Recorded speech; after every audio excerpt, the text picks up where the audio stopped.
Well, hello, everybody. Welcome. As our speakers are making their way to the stage, let me just welcome all of you. This is our second Community Issues Forum of the year.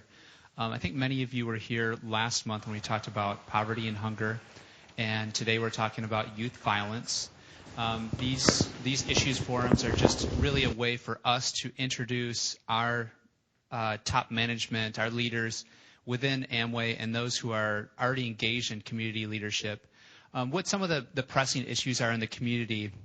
And the way that we kind of got connected to this was through Leadership Grand Rapids, and it's actually Leadership Grand Rapids, and actually now it's they've changed their name to the Center for Community Leadership, who has helped us to put together a real good discussion on these topics. And we're hoping that this will help you understand a little bit better what's happening just a few miles down the road in Grand Rapids, what some of the needs are in our community, and how we can help to meet some of those needs through our corporate resources, through the One by One campaign for children, and through our own leadership efforts and volunteer efforts. So the first thing I'm going to do is introduce Kevin Stotts, and you can come on up here, Kevin. Kevin is the Vice President of the Center for Community Leadership. And that's a program of the Grand Rapids Area Chamber of Commerce, which runs the Leadership Grand Rapids program, the Inside Grand Rapids program, Leadership Advantage, and several other programs.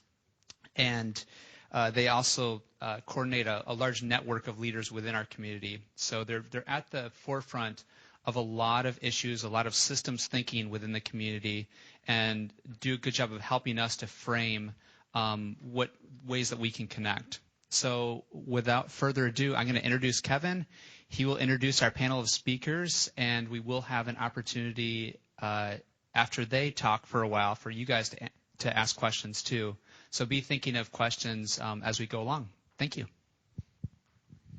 Well, thank you, Jesse. It's a pleasure to see many of your faces again who were at the first session of the series we did last year, and more and more seeing a lot of familiar faces from our program graduates or board members like Diane Bennett, who is a board member of the CCL organization.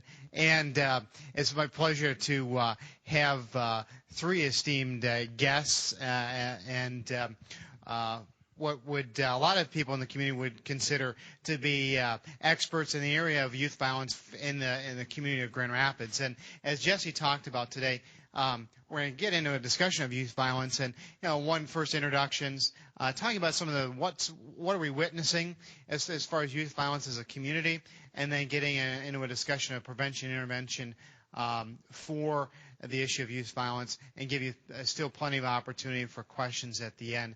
We expect a very lively and informative debate. Certainly, we had a great discussion yesterday as we were preparing for today's program.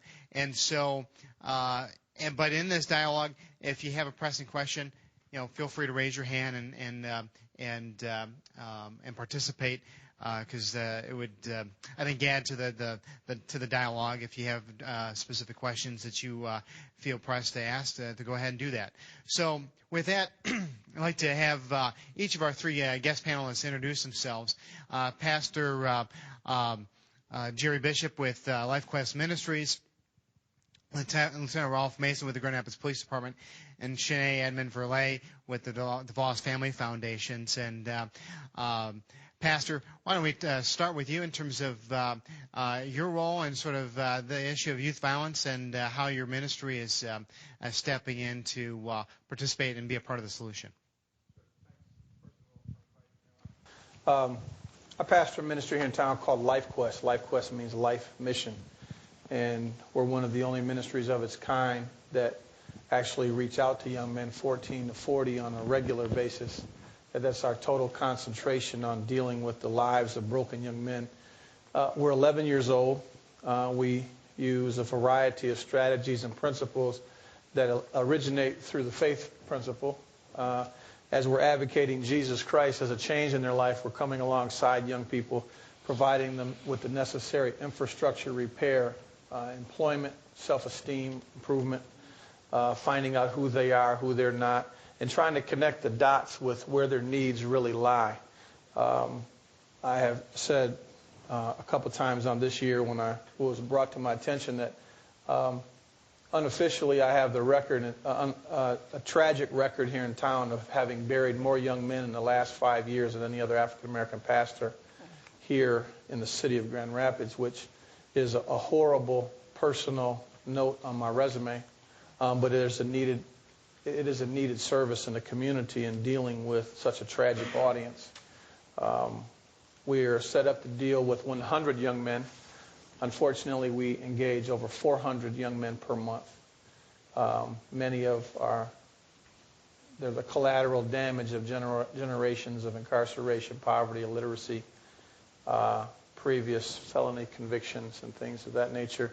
And so, here we are 11 years later, and we're still one of the only ministries dealing with that audience on a regular basis. And although it looks bleak from the outside, it looks encouraging from the inside, because we see widespread change in the lives of those that we do reach out to, because we consistently reach out to them 24 hours a day, 7 days a week, 365 days of the year.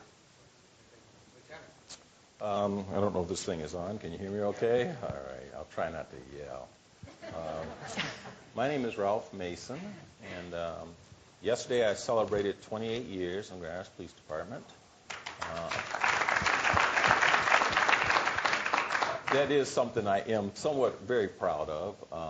All my life as a young person. My brother works out here, Charles Mason, over there. He works here.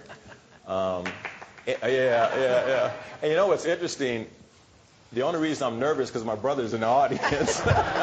So, yeah, don't be nervous. Yeah. I normally don't like my family around when I'm talking in public. Yeah.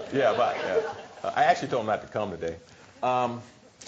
I am, 28 years. Most of my career, 15 years of my career, I spent in the vice unit.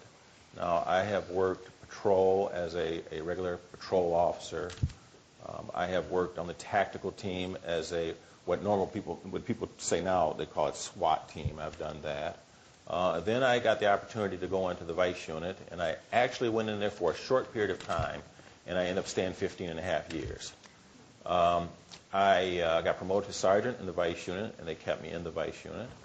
And at one point in time, I was assigned to a grand jury where I helped investigate 25 unsolved homicides. Then I went back in the vice unit, and then later I was promoted to lieutenant. And I've had various jobs as a lieutenant, including watch commander, which means you are actually, after everybody goes home, you are in charge of the entire city. For me, that was a privilege, because from the time I was in maybe 4th, 5th grade at St. Andrews in Grand Rapids, where I went to grade school, I wanted to be a Grand Rapids police officer. And then one day I wake up and I'm actually in charge of the entire department. So that was a thrill for me on a personal level. Presently, I am my title is Community Relations and Public Information Officer. Where I can't say expertise, but where I have had a lot of dealings with youth violence of every age. I have seen quite a bit of violence over the years. So that's where I get my degree in youth initiatives and youth violence and youth in the city of Grand Rapids. Shanae? Hi, I'm Shanae Edmund Burley, and I'm in my 3rd week as the Senior Program Officer for Community Initiatives for the DeVos Foundation. And I was brought to the foundation to help them really focus on how to make strategic and systemic funding around youth, getting children ready for next steps, for college and for employment, and how do we make sure that those youth in our community are ready for that. What we find out across our community actually is that only 4 in 10 young people are ready for their next steps. Obviously, that's disproportionate among children in the core city. I come to the foundation with, I've had about 7 years of work with them on a national initiative. I don't know if you know that Mr. and Mrs. DeVos have a